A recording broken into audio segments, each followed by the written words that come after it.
Hey. Happy Super Bowl Sunday. Oh my gosh. It's funny because this has been such an exciting weekend, but no part of the excitement has been about the game, even though we're in San Francisco and we're like around the buzz of it. But this actually is like the come down moment. And this is like the one day we're not working. It almost feels like the aftermath already. I know, it's so funny. I feel like that's a lot of the media people, though. They were saying that they were leaving yesterday, Saturday, or today, Sunday. So obviously, we're recording this a little early. Monday, when this comes out, we'll be traveling all day home. Yeah, this is dedication. We're in the lobby right now. It was a little bit of a rigmarole trying to find somewhere to record. We have these big, comfy chairs behind us. Did you ever watch that show as a kid, The Big Comfy Couch? Yes. Yeah. So I'm channeling that right now. Hopefully the quality is okay, both audio and visual, but we thought it'd be fun to do an episode while we're in San Francisco.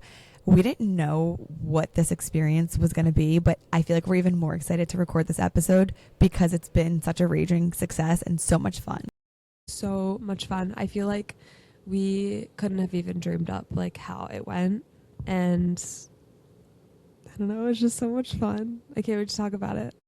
Yeah. We always say, like, we just never know what opportunity lies ahead and how close or how far it'll be. So, like, stop thinking that it can't be tomorrow. And I think this weekend was just a testament to that.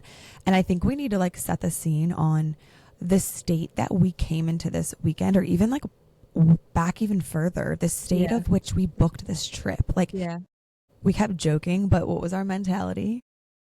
Fuck around and find out. And we found out. We came in with absolutely no plan, but I will say we came in with a lot of nets in the water. I feel like you were hustling. So maybe like give some context in terms of like what was the process leading up to put us in the position to receive and get these opportunities. So yeah, I feel like we can even take it back to like, why did we even think about coming to the Super Bowl? Because like I kind of forgot, but I think the reason was because I was reached out to by someone that works for Weber and Shandwick, which is a very, very big prestigious PR firm. And basically this was in like November or December, and this guy said, hey, it looks like you guys do media coverage. Would you guys want to cover this event on Super Bowl weekend? And it was the Post Malone event. And so we were like, yes, of course. And so we were like waiting for details. And that kind of like sparked the idea of Super Bowl and kind of being seen as media and getting in these spaces where we can access the people that we want to be able to do the interviews that we want to. So I feel like that sparked a lot of the inspiration for like why we even came. And once we were like, oh, there's opportunity here, then I started like looking at other events that were happening and trying to find opportunities that we could show up as media and do like a different kind of human-centered media coverage for these events. And I feel like that email really got us excited because at our core, this is what we've known that we want to do. Like, our goal has always been to humanize those that we idolize. And so we've always wanted to be in the position to be able to interview athletes, celebrities, people of status, power, to really showcase that they go through the same things emotionally as us. So I think when we got that email, we were so excited about that opportunity and jumped on it, being like, you know what, with or without it, this is a great opportunity. And correct me if I'm wrong, but didn't we say like our goal is to be at the Super Bowl? Like even before that email came in. Yeah. We did. So it goes even further back before that opportunity came across our desk. And so we didn't think it would happen so soon. But I think once we got that outreach, we were like, oh, wow, this is actually something we could do this year. And so from that point on, just got to work, baby. Oh my, you should see my outbox. Like literally 500 emails between outreach and then 3 to 4 rounds of follow-up. Because if I learned anything from this, it's that there is no such thing as too many follow-ups, because on that 3rd round or 4th round of emails, that's when people actually answer. And so I started reaching out, started looking up events, getting in touch with people, and basically the pitch was basically asking if we can just come as media and do media coverage. And then so eventually I started to find out about this thing called Radio Row, and that's basically like it looks like a convention, but it's just this big convention center room that has all of the like podcasts, radio shows, TV shows, all in one room, and they all do like, it's just a big PR like area. where everyone's doing interviews, like a bunch of talent is there, players, everyone from all walks of life is there, and it's just the place to be. So I learned about that, and I was like, oh, we are going to that.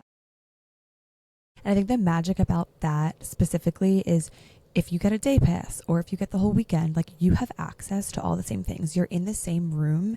It's not like there's different levels of entry or like tiers of access. Like if you're willing to ask the question to anybody, yes, it might be hard because they have a jam-packed schedule and they're running from one place to the next, and like a lot of people have interviews slated, but we had the world at our fingertips in that room just like any other person.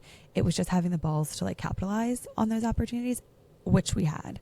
And so I feel like that was really exciting, and that was Thursday, Friday, and Saturdays where we were looking to get day passes. And so I think coming into this Super Bowl weekend, that was definitely something that we knew we wanted to do. And then outside of that, being like the hub and like the main opportunity, there's so many brand activations, different events, parties going on. So Jess was also doing a ton of research on the back, like in the background, being like, okay, where can we plug and play, like beyond Radio Row? Where else can we show up and provide content that differs from your typical interview? So maybe it is a human-centric lens into an individual, but maybe it's also an exclusive look at the behind the scenes of a party. So for example, there was this party called Off the Rocks, and it was hosted by, you know, this woman, Jennifer, who's amazing, and this brand that was helping put it on. But it was all about a wellness experience and a sober, curious, like alcohol-free environment. And so we really wanted to show up and kind of give behind the scenes for people of like what actual social connection can look like outside of just existing in, you know, the confines of 10 p.m. to 2 a.m. around a bunch of people drinking. And so we really started to brainstorm a bunch of different ideas and just places that we could just get into to show the differentiation of our content and what we're trying to do. Yes. I would love to just kind of like go day by day. I feel like we set the scene a little bit, go day by day about like, because all this stuff that we did on the plane, we had no idea it was happening. Like we truly came in and like we had ideas of what we had hoped was going to happen, but we truly did not know that we were going to have access to the people and the places that we did on the plane to San Francisco. So I think that's like a really cool little like aspect of this whole trip, was that it was just fucking around and finding out, and it was like all a surprise. It is Sunday. We flew out on Wednesday evening, and we are leaving Monday morning. So we had 5 days / nights here. Yeah. And on the plane ride out, we had one opportunity, right, slated. And that was this one event for, what was it supposed to be, Friday night?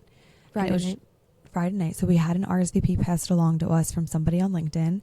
They were like, we're not really sure if we're even supposed to be passing this along, but like, here you go. We RSVP'd, got the confirmation. On the flight out, we all got an email being like, you've been rejected. Like, you have gotten kicked out of this party that you didn't even go to yet. And so we were like, perfect. Like the one thing that actually was confirmed. Literally one thing. So from there, we were like, okay, so now we don't have anything. We're hosting a Pilates. We didn't even talk about Only Human, but that's kind of like the Pilates event. We had an influencer Pilates event scheduled. So that was the one sure thing that we were going to do.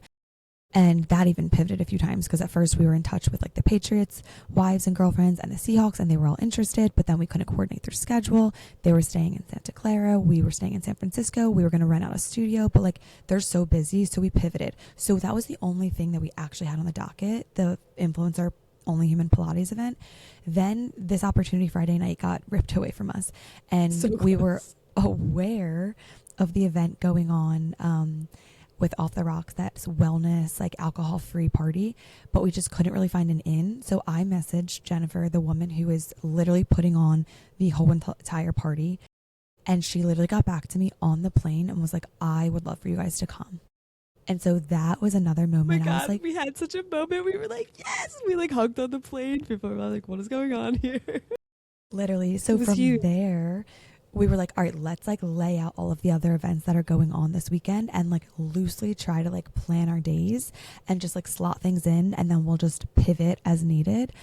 And going to bed Wednesday night and then waking up Thursday morning, we did in fact have to pivot because we got another very exciting email come into our inbox overnight. Yeah. I was just going to say too, like, on the plane, we were like, okay, you know, we hope that our days are filled with Radio Row and these other events that like we're trying to get into, but we can't plan for that. So if all else fails, like, what are we doing here? How are we creating our content? So we like really came up with this plan on the plane, wrote it all out. And I was like, Carly, we're making all these plans and they're going to get so destroyed, but in the worst way. And they absolutely did, because The best way. We keep saying way. that. You just said worst way. When we made it Wait, I did? No. Thought I said best. I Okay, swear in you the just best said way. worst. Oh my God. Okay. Literally, we are contagious We're when it pretty comes dead to right each now. other. Like, when you say something, then you inflict it on me. We were making the TikTok and I said they're going to get messed up in the worst way. And you were like, no, in the best way. And now here you are. Oh, God. We share one brain. And yeah, we also are going off of like no sleep right now. We'll get to that because it's Sunday morning. We'll get to that in the Saturday night portion. But yeah, they did end up getting messed up. So tell the people what you woke up to on Thursday. That was so exciting. So, like I said, we had applied to Radio Row, which is the place to be. Like, all of the famous people in town, athletes, celebrities, they are all going to Radio Row because they have appearances. Like the Pat McAfee show was there, had a setup. NBC has a setup. Like, literally Fox, like Sports Illustrated, Sirius XM, iHeartRadio, everybody has a booth and it's like a huge setup. So that's the place to be. So we applied, didn't hear anything back. It was still like in progress. I kept checking. We went to bed like as soon as we could. It was probably like 9:30 on Wednesday night after we got in, because it was really like midnight for us because the time difference. So we were exhausted. And I wake up at like 5 a.m. here to an email that all three of us, me, Carly, and my husband, got accepted for passes for Radio Row for that day, for Thursday. So I texted Carly right away because I was like, I'm going to try to go back to sleep, but I need her to see this first thing when she wakes up. I was so excited. And I saw it when I was brushing my teeth. So like the room was still dark. I got up. I was like in the bathroom and I come out with like my toothbrush in my hand and I'm like I can't talk, but I'm like, oh my God. And Jess is like, I know. So thank God we got in on Thursday because that ended up being the heavy hitter day.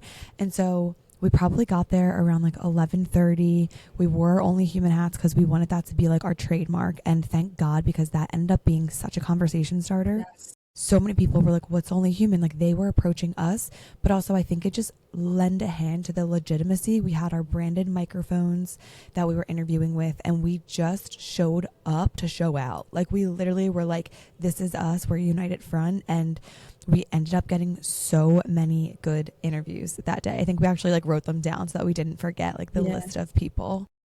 So just for like some context, there are people like these celebrities and athletes and people that are getting interviewed, they have like scheduled appearances. So just say like this person's scheduled to do an interview at 1:00 at like the iHeart Radio booth. But otherwise, when they're just walking around the floor, if they're like anybody notable, they have publicists around them, they have like security around them, and they're kind of just like swarming like around like while they're walking. So if you want to get these people's attention, it's not like too casual. If there's somebody notable, you kind of have to like flag them and be like, hey, excuse me, can I like ask you a question, can we talk, or whatever you want to do, take a picture, whatever. We had to like hustle a little bit. And the other problem was we went in there and we were like, okay, we probably should have done a little bit more research on the NFL and like who people are and what their names are and what their faces are. So we literally went in there and we were like, okay, how are we gonna know if someone's like an NFL player, famous or something? Well, we could tell if they were in the league or they were famous because they looked the part, especially if they were in the NFL. They were so super tall, all like dripped out in like these really cool outfits. And so we're like, all right, that's someone. We're like, it's somebody, but we don't know who it is. Yeah. So thank God, like literally within 5 minutes of being there, I spotted Reed Blankenship and I was like, that's Reed. And so luckily enough, we grabbed him and he was our first interview and we were like, let's freaking go. And it was off to the races from there. I think people would be interested to get a little insight on how we determine who's going to interview who. And it really is just based off of vibes. Like, we have no preset agenda. Me and Jess are so great at our partnership that we truly do not care who takes the interview. Like, if there's somebody that I know a little bit more about, I'll take that interview. Same thing with Jess, but it also depends on how we're feeling in the moment. We're both human. There's times when I'm feeling a little bit scatterbrained and I'm like, I actually don't feel confident right now, or I can't get the question that I want in my head, like, out into words. Yes. And so, like, we really just go off of vibes, and we make that decision like minutes, if not seconds before, because you don't often have time like to really think before it happens, because you don't know who you're going to see. You don't know when you're going to see them. And so you really need to be prepared to strike at any given moment. And that also is really difficult when you're coming up with questions, because we want to ask about the human behind their craft, but you can only ask so many questions if you know it's somebody big, but you don't really know the ins and outs of their life. So there's so many different like things that go into like the questions that we ask, and like if we can really get out of the interview what we want. But yeah, ultimately, like, I ended up taking the Reed Blankenship one, which I don't even know how I ended up doing it. I think it was just because it was our first one and I had the camera set up. Like, that's usually kind of my thing. So I like pulled everything out, set it up, and I kind of just like handed you the mic. Because I don't know if we previously had it set up before we even saw him. Like, I think we were just going to do a lap or two before we like, got our equipment out and just get a lay of the land. But I think I ended up just like handed you the mic, and because I actually knew who he was more than you did. So it would have made sense, but I didn't recognize him. Thank God you did. But yeah, I think once you get one under your belt, then you're like, okay, I can do this. Like, it's always hard to get the first one, but he was the first guest that we interviewed of the entire weekend. And it was also just great because obviously he's an Eagle. It just kind of felt close to home. And he gave a good answer about being a dad. And then from there, we saw Justin Gaeth, who that was somebody that I recognized that Jess did not. I was like, you got this one, girl. Yeah, because I love the UFC, WWE. So I was like, he's a big deal. And he was actually like getting interviewed like behind a desk, like with an actual broadcaster. So as soon as he was done, we kind of like camped out for a couple minutes. He did not want to talk, but I was like, can I ask you a question? He was like, what is it? And so then like Jess was like, quickly got the mic, and I asked him like, what's an only human emotion or experience that you're going through right now? And he goes, I gotta pee. And I was like so thrown, but I was like, and he's so real for that. Thanks, bye. Like, I didn't want to take up his time. And he also just didn't seem like he wanted to give me any of his time. So we kind of just left it at that and was like, all right, that was a funny interview. Let's just keep it moving. Yeah. I think that's like good. I feel like the rest of the days will not be this long in explanation, but just to like kind of set the scene of like, I don't want to say you're imposing on these people's time, because that's really what they're there for. They are there to be interviewed, to be like to do PR things. So, but you have such a finite amount of time, like there is a limit, right? So like that also puts so much pressure on the question, because it's not like you can ask a question and prepare for a follow-up or whatever it is. Like it has to be the question. I think we put a lot of pressure on ourselves because of that, and just because of the nature of like just specifically Radio Row, how it's like super quick and like in and out, and like, okay, what's the question, and then move on, and like I have to get somewhere else. But there was more people that were like super gracious of their time. Like Justin Gaeth was like, I'm good, goodbye. Reed Blankenship like had somewhere to be and like answered the question and left. And then I guess like I can list the people that I interviewed that day, and then you can list the people that you interviewed that day if you want. Go ahead. Yeah. But like I feel like I got two people that were like super,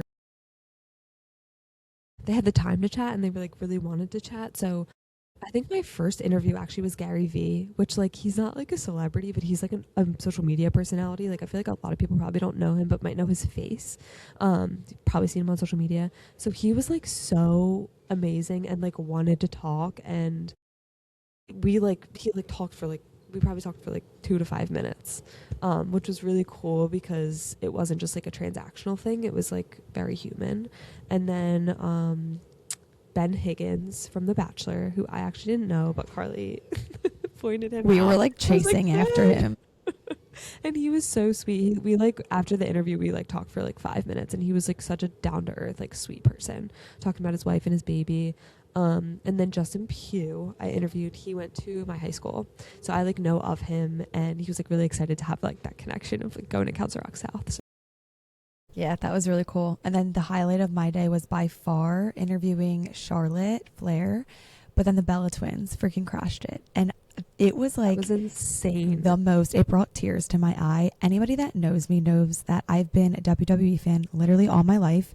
It started when I was like 4 years old, accidentally dropped my birthday cake on the floor. It was like a Teletubbies birthday cake or something, an hour before my party. My dad runs me to the grocery store to pick out a new cake, and we had to get a pre-made one because we didn't have time to like get an actual one made with like what I liked. And I picked out one with The Undertaker and Kane on it. And my dad was like, "Are you sure this is the one that you want?" I'm like, "Yeah." He's like, "All right, I'm not gonna tell you no." So we take it home, and everyone's like so confused with this WWE cake. So the next Monday, it was like Monday Night Raw, and my dad was like, "Look, cards like the guys on your cake." From that moment on, I watched it every like Friday, Monday. Like I would have my friends come over and watch it. Like I loved it. I would go and we would be like second row, like at the arena. Like it was a whole thing. So even like in my adulthood, I would watch like Total Divas. Like I've just always followed what's going on in the realm of WWE. The Bella Twins specifically, I've read their book. So I didn't know they were going to be here. Charlotte was on the career ladder with the career ladder guy from TikTok. And we had seen her walking around, but it didn't click. Like I just didn't think to see somebody from WWE in this space for some reason. So then I heard her say her name was Charlotte, and I was like, wait, what the hell? Like that's Charlotte Flair. As soon as she comes down from the career ladder, I'm like, "Can I grab you?" I start the interview, ask her only human emotion or experience, and she kind of pauses and she's like, happiness, because I see the Bella twins walking towards me. In that moment, I like look over, I see them. So Nikki goes beside Charlotte, Brie comes beside me. I don't even like, Brie kind of like goes in to like hug me. I don't even move. I am just like literally flabbergasted. My biggest regret in that moment is not like embracing her, because I like literally just like almost turned a cold shoulder because I was just so in shock. So then Charlotte like hugs them and she's like, "Oh my God, sorry." She like forgets she's in the middle of an interview, and I'm like, "No, it's fine. I'd love if everyone can answer the question." So like that to me was just proof that you just never know what's going to happen. It was such divine timing. If I had caught Charlotte 2 minutes before or 2 minutes after or even seconds, that wouldn't have happened. And so to me, that was like God's nudge of like, I see you. I see the work that you and Jess are putting in. Like this is an opportunity that was literally hand curated for you, and like I hope this is the validation that you needed in that moment. And it got me really emotional. Oh my God, you're gonna make me cry. It was just a very surreal moment. So that was definitely the highlight of the whole weekend for me, but definitely a Friday. I like knew, so like obviously I had the camera, I was behind the camera watching all this happen. Like I didn't see the Bella twins because they came from behind me, but I saw your face and their face, and I was like, oh my God, I knew how big of a moment that was for you. And then as soon as we stepped off to the side, like we took like 5 minutes and we just like looked at each other and we were like, oh my God, you were crying, like you started crying. You were like, I can't believe that just happened. It was definitely emotional. It was crazy. And I think like when we're looking back on the interviews, I don't think it always conveys the emotion that's going on behind the scenes. So we're only human. Like in that moment, I definitely like my heart was racing a little bit. Like I was definitely feeling like an out of body experience. But I think like we're able to hopefully come across clear-minded and confident on camera. And like even my mom made that comment. Like a lot of people replied to my story being like, "Oh my God, you look so natural with the mic." And like we're only human too. Like there's definitely an element of like nerves and even like being prepared to like ask a follow-up question, or just like you're trying to be in the moment. But that's also like a part of being new to this and like still trying to find that confidence and like that muscle of like, no, we do this, we're great at this, we love doing this. Like, so yeah, there was definitely an element of like, holy shit, is this actually happening right now? But ultimately I think above all it was just pure happiness. But yeah, Thursday was just a magical day. And that was the start of it, which was the craziest part. And so when we picked up our credentials on Thursday for the radio row, they had basically said to us like, you're going to get credentials for all the next 2 days as well. So we were like, let's go. So we could like kind of plan a little bit that we could be there on Friday. We had the Pilates event on Saturday, so it was kind of in the middle of the day, so it wasn't really going to make sense. But at least then we were able to be like, okay, let's get ready for Friday. Also, I wanted to mention people, like, this is the thing too, is like people go there for appearances and you don't know who's going to be there. And you don't know when they're going to be there. So I wanted to talk about the people that we missed that were there, that like we could have been just like looping around at the wrong time. Like Dave Portnoy was there, Martha Stewart was there, Adam Devine was there, which we saw him interviewing. the actor, fucking, what's his name? Flava Flav. Flava Flav. We saw Flava Flav. We were I was like thinking, right next to him. His agent was like, no. I'm like, Flava she was Flav, what's like the working. Yeah. She was, No. she scared me. Robert Irwin was there with a snake. Oh my We watched gosh. him interview and we were like, he's going to be here for a while. That day, there was just so many people there that day. Yeah. Yeah, I feel like those are the notable people. Oh, and then Cooper DeJean was there that day. And then I think Saquon, either Saquon or Jalen Hurts, I think it might have been Saquon, was there that day. Yeah, it really is like the luck of being in the right time in the right place. And sometimes we were and sometimes we weren't, but that's just the name of the game. So Thursday night, we actually chose to just like call it a night early. We were just super run down, jet lagged. It was a jam-packed first day. And we kind of just felt like, okay, we have a lot of content. We want to get on top of it. We want to start pumping some of these videos out because tomorrow, hopefully we'll have just as much success and we don't want to be like backed up. And so we actually chose to forgo another opportunity that got sent our way last minute, which was to cover the red carpet for what concert was Thursday night? Benson Boone. Benson Boone. Was it Noah Khan as well? Was Noah on with him or no? Ooh, maybe I'm making that up. No, I think it was Benson Boone. No, Noah Khan was a different event, like just a completely separate event. But it was that night. It was Thursday night. Got it. But the type of media coverage that we were allowed, it didn't really seem super promising. It almost felt like it had like a paparazzi feel instead of covering the red carpet for like the VIP entrance. So we actually chose to forego it, and we didn't find out until last night that there was not that much red carpet media coverage. So we definitely could have upgraded to that. And Saquon Barkley came through. Cooper DeJean came through. Who did you just say? AJ Brown. AJ Brown came through. Like, there was a ton of people. So that was definitely a missed opportunity, but hindsight's always going to be 2020. And we kind of knew that Thursday night we would be better off getting some sleep because we really expected like a big day again on Friday. Yeah. So I don't regret that decision. It does suck, but you win some, you lose some. Can't win them all, literally. Yeah. So Friday we went back to Radio Row. It was a little bit, we could already feel that it wasn't as busy. Like they were starting to break things down. Like it was kind of crazy. I would think that Saturday would be the busiest day there, but it was Thursday. It really was. So we didn't see like a ton of super notable people there, but we did get a couple of interviews. And you did the interviews that day because I was just feeling like, I was feeling so like low energy and also just not like in a creative state. Like I was just feeling very like I couldn't hold on to like an idea or grasp an idea. Like even thinking about like the question that I wanted to ask, like I just couldn't even like take it out of here and put it out like you were saying earlier. And I was like, so Carly went first and then she was like, do you want to do the next one? I'm like, honestly no, like I just don't, I'm not feeling it. We also weren't familiar with the people. Like we interviewed Clifford Taylor first because he was wearing a shirt that said Mental Health Matters. We didn't even really know who he was. I had to ask his name before the interview, and then I was like, can you just tell us a little bit about like why you're wearing the shirt, like what inspired that? Told him about like our mission. And so I think that also was a contributing factor for you. How you had to really dig deep with like who are these people, what are the questions I want to ask them. So that was also a barrier, and I feel like you just like weren't really feeling it that day.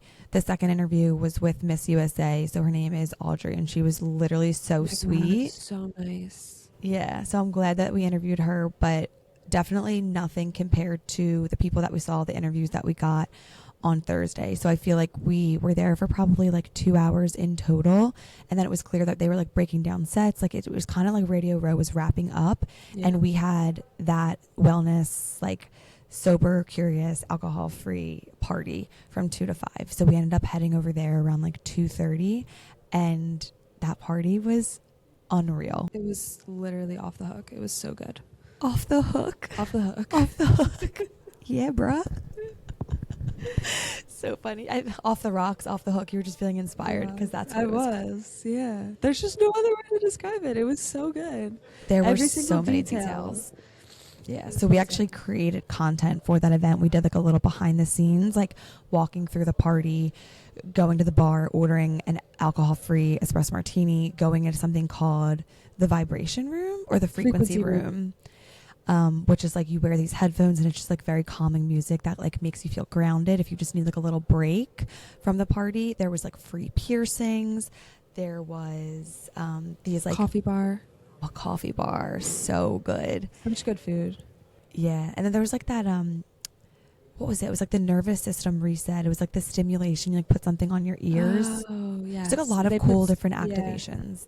And then also they had a photo booth, but we walked into the girls' bathroom and there was quite literally 2 makeup chairs, like professional makeup chairs with setups, and they were like, "Do you guys want makeup touch-ups?" I'm like, "What is this party right now?" It was so cool.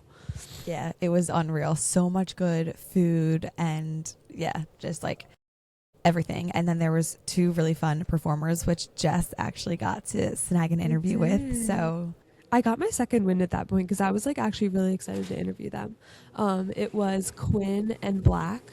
Quinn opened up first, and it's so cute because when she was wait, is his name Black or Six Lack? Because I think it's Black. Okay. When Quinn was performing, Black was holding their like 7-month-old baby next to the stage with her little headphones, and then when Black went up, she took the baby and they just like swapped out. It was literally the cutest, most human thing. And so when they were done, the music was so good. They were really good performers, and it was such an intimate setting, which was really cool. But when they were done, they were super gracious and like answered a couple questions and about like being parents and performers and how they handle that. I also just want to call out, like, you know that you're at an elevated party when the person that's the most famous in the room doesn't get swarmed. Like, they were hanging around, like, off the stage. It was so easy to approach them to interview them because nobody else was. And it wasn't, like, paparazzi, like, type. Yeah. No, everybody... pictures. Yeah, everybody there was meant to be there. Like, everybody was either, like, a retired NFL player, a current player. Like, there was just tons of, like, athletes. And I just feel like it was easy to approach them because nobody else was trying. And it was also in a very tasteful way. Like, we were creating content for the event because we were invited by the host, and we said we would get content for her and send it her way. And so we just found like a couch like out of the way, and they were just holding their baby, and Jess just really got to ask them kind of about balancing parenthood and being performers and performing together. And it was a really sweet interview. So that was definitely another highlight. So that wrapped up about 5 o'clock, 5:30. We headed over and got dinner and like decompressed a little bit because that was like our first we like barely got dinner. Well, I guess you guys did. You guys got burgers. I got appetizers for dinner, but that was our first like sit down experience trying to get some good food. Like the only one. True. Yeah. We've been eating a lot of meals in the room, like in between events. Like we feel so bad because Aunt Jess's husband is with us, and he's like, if I had only known, I'd be eating breakfast, lunch, and dinner in the hotel room. My bad. Haven't seen a sight in San Francisco yet. He's actually like waiting for us to go sightsee a little bit, go see the Golden Gate Bridge on our last day, and it's literally like 12:30. So this has been a work trip, not a vacation for sure, but that was the one time we like sat and got dinner, and again chose to forgo the media coverage for the concert that night, which because we didn't really know the performer, right? It was Martin Garrix, which I think he's more of like a DJ-ish. But they said that the turnout for the red carpet was like not that great anyway, like celebrity wise. So I think except Kyle Cook. True. And Kyle Cook wanted to chat. Like there was nobody was like really trying to interview him or take his picture. And he's like, so guys, like what's going on? Anybody want to chat? Yeah, like lingering on the red carpet. And we're like, okay, we'll chat with you. He probably would have hung out with us all night. I know. I would have loved that. Ultimately, I think it was a good decision. We went home and we were in bed probably by like 10 or so. And then that brings us to Saturday. That was a fun day. Such a fun day. It was a long day, to say the least. Yeah, there was a lot going on. So the first real thing that we had was our Only Human Pilates event at Sage Pilates. So that was really exciting. Like we mentioned, it was an influencer event, and we kind of just felt like we were back in our element. At that point, I personally was excited to step out of the media coverage role and just go back to like what I knew. Like I feel like I was like ready for like a grounding moment of just like teaching Pilates, doing what I love, connecting with other women, and just doing something that felt a little bit more familiar and just a change of pace. So that was at noon. We got little like goodie bags made. We reached out to brands ahead of time because we didn't know if these were going to be for the wives and girlfriends of the Seahawks and the Patriots, or the influencers, but we ended up just using them for the influencers. So we were like making the bags. It was kind of like a mad dash to get everything together and ready in time. And so that was from 12 to 1. And then Jess ended up Ubering back to the hotel with all the PR to meet up with Aunt. I got lunch with one of my dear friends from college, actually my little McRae. And so that was really cute. And then we got back and headed to the red carpet, which thank God we did because we almost skipped that. So Chris Stapleton was the headliner. We got the email, and this email looked a little bit different. In the morning, like on our way to Pilates. But the email looked different than the ones prior because they specifically called out, you are, cleared for red carpet. And they were like, oh, by the way, like we expect a lot of big names tonight because it's the last and final night. Chris Stapleton is an icon. Like people want to come see him. So we were like, okay, looks like we're adding another thing to the docket tonight.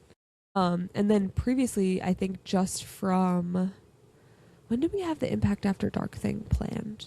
I think it was just from the week, or it was just from like Thursday. Like I think since we got here, we also got another go ahead for an invitation to cover another event called Impact After Dark, and that didn't start till 8 p.m. So we kind of had this window where we were like, okay, maybe because we had Pilates at 12 and then Impact After Dark at 8, and we were like, okay, maybe we'll just like get a nice dinner, get some drinks, and then go to the 8 o'clock party.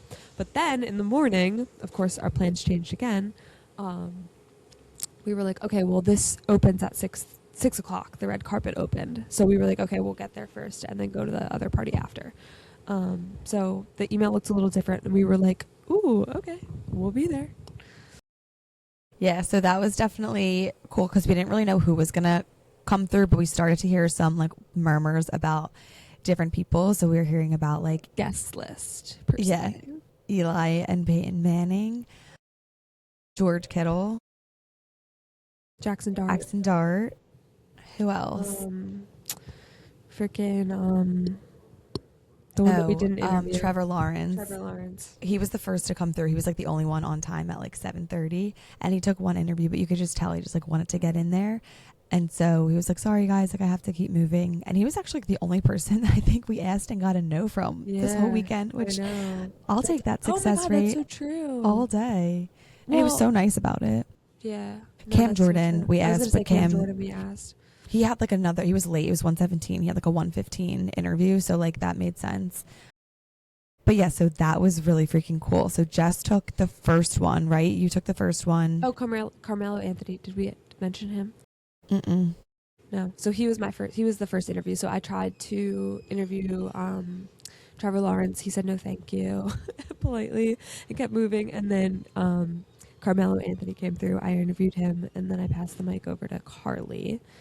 And that was one of the instances where I asked to take it because I was feeling a little bit cold, kind of like Jess was feeling the day prior. And I was like, you know what? I know what's going to make me feel better. I just need to jump in. And so I was like, give me the mic. I need to just like get warmed up. And so Jaxson Dart came through, and when I asked him this question, he was like, I love that question. That is a theme throughout the weekend. We have gotten so many people being like, wait, love that question, or like, thank you for asking that, which is just positive reinforcement that what we're actually trying to do does matter and is different than what they typically hear or are prompted with. So he had such a great answer talking about, his faith and being a servant to others. Such a sweetie. I think he's only like 22. God, his girlfriend was with him. She was gorgeous. Insanely gorgeous. Beautiful. All the women are such class acts, like with all the athletes coming through, like they are just so keen to just like take a step back and just like let the man have their moment, like just so supportive. But we also want it to like make them feel included. So even Jess at one point was like, invite them in the frame, like be like, oh, do you want to be a part of it? So yeah, that was a great one. And then George Kittle, he came through and he really gave kudos to, I don't know if that was his girlfriend or his wife, but he was like, this is the human behind the helmet. Like, this is my human. And then Peyton Manning came, and Jess took that one. How did it feel? The highlight of the weekend. He was so like human. Like he was so normal and just such a dad. I was like, can I please ask you a quick question? And he was like, yeah, of course. Like, and just came over just so nonchalant. No, like, should I keep moving? Do I have to be like whatever? He was just so sweet, and I loved his answer. And I just felt so like, I can't say that I felt this every single way, I can't say I felt this way in every single interview this weekend, but specifically on that red carpet, I felt so at home when I was interviewing. And even seconds leading up to interviewing, I didn't feel at home. I felt very like there was a couple of times where we were anticipating, because a lot of it was like we knew kind of who was going to be there, but we didn't know when they were going to show up. So we were waiting outside and a car would pull up and they would say, okay, like Peyton Manning just pulled up. And then we'd have like a minute or so to kind of be like, okay, what question are we going to ask, and kind of prepare a little bit and say like who's going to take this interview. But even just like leading up to it, I was like, okay, so the question, and then I'm going to say this, and I couldn't even recite it back. Like I was just feeling very like jumbled. And at one point, Aunt and Carly were both like, do you think Carly should take this one, because you're just like kind of all over the place. And I just felt so like, I don't know, like the nerves were just getting to me, whatever. But then as soon as I like stepped in with them and like looked into their face and it was just like another person, like I felt so calm. And I think that also speaks to the red carpet environment, because that was what they were there for, right? We were another point of media that like they were kind of stopping at for an interview. So like they stopped at Xfinity first, like those people to interview them, and then they stopped with us.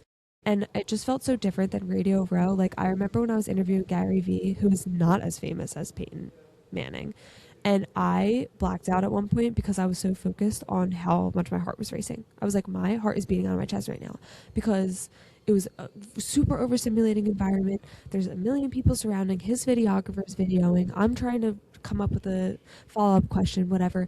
But this red carpet was so calm. And when you were interviewing, every single other member of the media that was surrounding you getting their shots and everything were dead silent and so respectful that like this is your second that like you're getting them. And so that to me was like, it was really nice to feel that way, because coming off of Radio Row, it felt so hectic and like just like very anxiety inducing, being in that spotlight and being, you know, on the camera and in the microphone. And but in those moments I felt so calm and just like so myself, and just felt like it was just a human connection. Yeah, and so reassuring, because I feel like we always say when you feel at peace and at ease in yourself, like that's when you are doing what you're meant to be doing. And so I think it's just very validating for us that we do feel so at ease in those moments, because this is what we want to do on a large scale. And I think it just reaffirms that we're heading in the right direction. So you looked like a natural, you felt like a natural, like that's because, you know, we're meant to be doing this. And so once we got that interview, we actually pushed our arrival to the Impact After Dark event later. We were supposed to get there at 8. Thankfully, we ended up staying a little bit longer at this event, and then we popped over to the Impact After Dark event to start coverage there. Mm-hmm. So yeah, that was like a really cool experience too. This company called the Impact House was hosting this event. It was like this VIP event that they curated to kind of like change the way that people look at nightlife and social experiences, and just tried to create like connection. And the headliner was Wale. And like there was a couple of DJs leading up to him as well. And because this came together like so last minute, we really didn't know what the expectation was of like what our role was. Like we knew that we were creating content. They said maybe they were interested in like a BTS like takeover of like their socials, or just kind of like interviewing in like our Only Human, you know, aspect. Like and lens, so yeah, we ended up just kind of posting up. They had like a blue carpet with like a backdrop for people to stop and take pictures, and it was in the VIP area. So we had like VIP wristbands. And we ended up just being there so that when people were walking through, whether they were notable or not, we were asking them questions about, you know, what's a lasting impact that you will aim to leave on a social gathering? What is like an impact that a social gathering can leave on you? Like what are components that you look for when you go somewhere? And so that was really fun. Just like some interactions, and like there were a few big names that came through. Like I got a comedian, and he was amazing. A DJ came through, and like, you know, some pretty former NFL players. Yeah. But then Wale came on at like 12:30, and we were waiting for him. Waiting. So this event ended at 1:00, and we were already, so Wale was supposed to go on at 12. We were like, can we even like be out that late? I don't know. And then it was supposed to end at 1 because he was going on at 12. So we're waiting around for Wale. It's 12:30 and he's nowhere to be found for an interview. Still and they're not like there. clearing the carpet, and they're like, we're just gonna do pictures, we're not doing interviews. And we're like, oh, interesting, because we were like kind of brought here, we thought to maybe like interview him, but like he's, you know, he's running late, whatever. He comes out, he gets the pictures.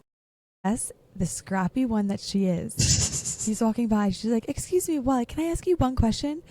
And he's like, sure. So she like gets situated, I have the camera ready, of course, and she's like, we have a company called Only Human. And he's like, I'm only human. Like, just being such a goofball. Such a personality, yeah. Yeah. And then, yeah, she took the interview away and did an amazing job. Thanks. You forgot about one notable part of the party when I fell on the blue carpet on my ass in front of everybody. Well, yeah, I wasn't going to bring it up, but you did. It was... I'm only human. So there was like a, what's that called? Like a rope? A rope, yeah. A blue rope. To like section off the VIP, like whatever.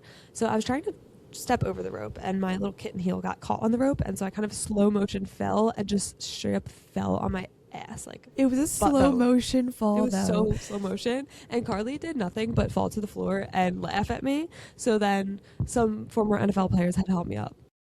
They were so sweet though. They were like, so are nice. you okay? Hey, if you everyone was laughing. It was funny. It was if funny. you can't be an ambassador of your own brand, then who can? Yeah, honestly, right. Great PR. You're like, I'm only human. But yeah, that was a hysterical moment. So after we got the Wally interview, we left. We were like, all right, we Peace came. Yeah, we conquered. We got to go to bed. It was also frigid at that point. Like we were outside for most of the event. And prior to that, the red carpet at the Chris with Stapleton. no heaters. So we had been outside for like 6 hours at that point. Yeah. So we were exhausted, and not to mention it was like almost 4 a.m. our time. So I keep like messing up with fidgeting this. over there. Yeah. So yeah, that was Saturday, and then here's Sunday. We woke up, and this is kind of like our off day, I guess, because the game is today at 3:30. We got breakfast, we got ready, and we figured we'll do a little recording for tomorrow's podcast, and then we're just going to kind of sightsee a little bit for the rest of the day. I'm going to go visit my friend Georgia, and then we have to pack up and get out of here because our flight leaves very early tomorrow morning, and we probably have to be in an Uber by like 5:30, maybe even before that. 5:30? Try 4:30. We board at like 6:30. Yeah, I board at 6:30. Oh, hell. Okay, well, yeah, so we'll hopefully have an early bedtime. But what a magical weekend. Can't even imagine a world where we didn't come. No, I know. It's so fun. I love like giving behind the scenes and kind of like, we never want to look like what's the word I want to use here? I just love like giving the behind the scenes about like the fact that we got here because we're like so persistent and like just trying anything to seek out opportunity, and nothing's like really getting handed to us. Like, we didn't have connections, we didn't have like people to get us in to get NFL media credentials. Like, we just literally are just being persistent and like Scrappy. No, we're not being scrappy. That has like such a negative. It has such a negative connotation. Like, to me, scrappy means like you're not afraid to ask the question and put in the work. Like, it's not glamorous. It's, you know, you have to put your pride aside, but you have to ask the question. You have to do what needs to be done to get what you want. To me, that's what scrappy means. Like, I don't think it's negative at all. Okay, it's just like getting it done when like the means aren't always accessible to you or clear. Yeah. So that's what I mean when I say it. Got it. Okay. But same result. Yeah. But I'm so glad. I'm so proud of us for just like doing the thing. Yeah. And I think it brought us a lot of clarity in where we feel happiest and what kind of content we like creating and what opportunities we want to seek out in the future. So I think we're also learning a lot about ourselves. I think we talk a lot about going through this brand identity, and like we have done a lot of the work on ourselves as individuals, but we're still kind of coming into our own as Only Human. And I think it's only through trial and error and experiences like this that we get clear on the vision and the end goal. And so I think we've done a lot of things that we found out that we don't love doing, and then we've done other things that really give us energy and we love doing. So I think it's all part of the process, and we're really leaning in. And I love that for us. Yeah. It's getting a little long, so let's wrap up with our Only Human moment. Okay. I already said mine. Mine's that I freaking fell in front of everyone I could have just unclipped the rope like everybody else, but I just had to step over it because I thought I was agile. She was lacking attention at that point in the night. She was trying to just shake things up. She's like, what can I do? What can I do? Mine is also actually from last night. So we had fully left the hotel room. I was just having one of those nights where I didn't like anything. My hair, my makeup, or shit, not my outfit. And we didn't have a full length mirror in our room. So it's been really difficult to try to get ready because you just cannot see the whole fit. I left and we got to the red carpet, which was thankfully just like a 5-minute walk away.